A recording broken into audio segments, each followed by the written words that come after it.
शाम प्राची टीवी पर सीरियल देख रही होती है। तभी उसकी सास वहां आती है। अरे सीरियल में तो ऐसे मग्न है जैसे आज रात का खाना पड़ोसी आकर बनाएंगे। मुझे पता ही नहीं था आपने अपने बेटे की शादी पड़ोस में भी की हुई है। हैं? मतलब? मतलब इस घर में सारा काम बहू ही करती है, आप तो सिर्फ खर्राटे मारती हैं। अच्छा जी, फिलहाल तो तुम आराम फरमा रही हो, चलो जाओ, ये मेरे टीवी देखने का समय है। आहा, इसलिए मुझे भगाया जा रहा है। सॉरी, अब तो बिल्कुल नहीं जाऊंगी।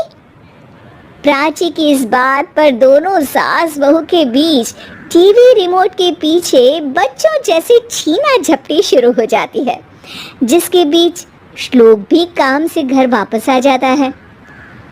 हाँ, आज मेरी चूहे बिल्ली की जोड़ी किस बात पर झगड़ रही है? अरे तेरे बीवी मुझे टीवी ही नहीं देखने दे रही। अरे तुम्हारी मम्मी मुझे खाना बनाने के लिए फोर्स कर रही है। अरे वाह, ऐसे बेतुके रीजन पर तो बच्चे भी झगड़ा नहीं करते। अरे मुझे कुछ मत बोल, सब इसने ही शुरू किया है। हाँ हाँ, जैसे आप तो बहुत दूध की धूली है ना। अरे बस, दोनों चुप। प्राची जाओ, खाने की तैयारी करो। और माँ तुम छोड़ो, तुम्हें क्या बोलूं, शांति से अपना सीरियल देखो। मुझे दोबारा लड़ने की आवाज सुनाई नहीं देनी चाहिए। ऐसा बोलकर श्लोक वहां से चला जाता है, जिसके पीछे पीछे प्राची भी कुछ न कुछ बड़बड़ाते हुए रसोई में चली जाती है।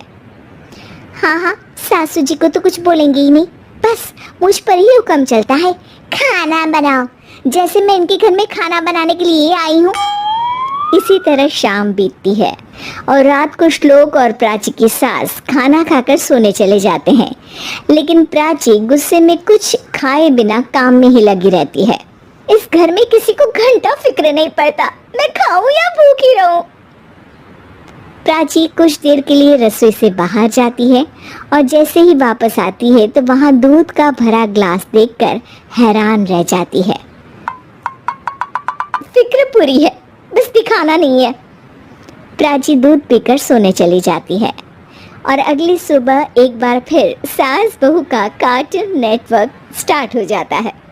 ये तुमने ही किया है। अरे अजीब जबरदस्ती है, मैं बोल रही हूँ मैंने कुछ नहीं किया। दोनों ने मिलकर पूरे घर को पागल खाना बनाया हुआ है।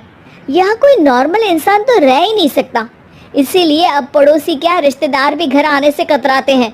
और सुन बेटे, तू भी चंगा, तेरी माँ भी चंगी, तेरी बीवी भी चंगी, रिश्तेदार।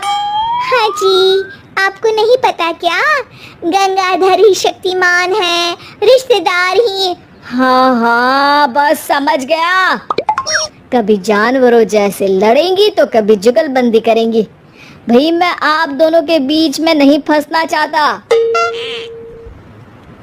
सास बहू की इस मनमौजी जोड़ी से परेशान होकर श्लोक अपना सिर खुजलाता वहां से चला जाता है। चलो अब मैं भी कीर्तन में जा रही हूँ। इस पर जैसे ही सास कमरे में अपना पर्स लेने जाती है तो वहाँ नाश्ते की प्लेट रखी देख मुस्कुराने लगती है और नाश्ता करके घर से बाहर निकलते हुए कुछ पैसे टेबल पर रख जाती है, जिसके कुछ देर बाद सिलेंडर वाला घर आता है। उमरी मैया, मैं सिलेंडर के बारे में तो बिल्कुल भूल ही गई थी। घर खर्च के सारे पैसे भी मम्मी के पास है और श्लोक से बोला तो उल्टा 4 बात सुनाएंगे। प्राची ये सोच ही रही होती है कि अचानक उसका चेहरा चमक उठता है और वो घर में आकर इधर उधर देखने लगती है। तभी उसकी नज़र टेबल पर रखे पैसों पर पड़ती है, जिन्हें वो सिलेंडर वाले को दे देती है। ये सब श्लोक देख लेता है। अच्छा बेटे, इतना बड़ा घोटाला, सबके सामने मैं तेरी दुश्मन और पीठ पीछे तेरी मेरी यारी।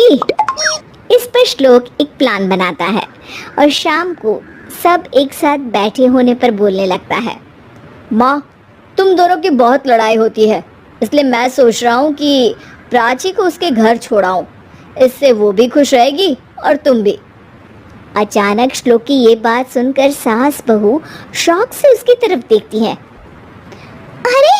ऐसे कैसे घर छोड़ाओगे? मुझे कहीं नहीं जाना। अरे तुमने बोला नहीं पर मैंने सुन लिया। तुम्हें मम्मी के साथ रहना अच्छा नहीं लगता, मुझे पता है। अरे वो हरे, जब बहू खुद कुछ काम बोले तो वो तुझे सुनता नहीं, और अब जो इसने बोला ही नहीं वो तू समझ गया। जब उसे नहीं जाना तो फिर जबरदस्ती क्यों कर रहा है? अच्छा, फिर आपको मौसी के घर छोड़ाता हूँ। बस अब आप दोनों एक घर में एक छत के नीचे नहीं रह सकती। मैं इस टॉम एंड जेरी की जोड़ी को और नहीं झेल सकता। हैं? ऐसे कैसे नहीं रह सकते?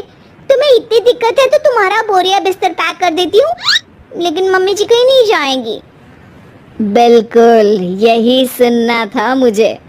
अगर दोनों में इतना ही प्यार है फिर हर वक्त ये लड़ाई का नाटक क्यों करती हो? देखा मैंने कैसे माँ किचन में दूध रखती है और तुम उनके लिए कमरे में नाश्ता रखती हो, और कैसे वो पहले ही तुम्हारी दिक्कत समझकर घर में पैसे रखकर बाहर जाती है।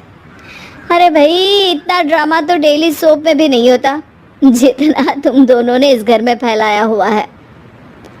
तू हमें टॉम एंड जेरी बोलता है ना, तो याद कर वो दोनों भी एक दूसरे को बाहर वालों की बुरी नजर से बचाने के लिए हमेशा सबके सामने लड़ते थे, लेकिन अकेले में दिक्कत के समय मदद भी तो करते थे। बस हमारा रिश्ता भी कुछ ऐसा ही है। और वैसे भी अगर सास बहू में तू मैं नहीं होती तो दुनिया वालों को कहानियाँ कैसे मिलेंगी?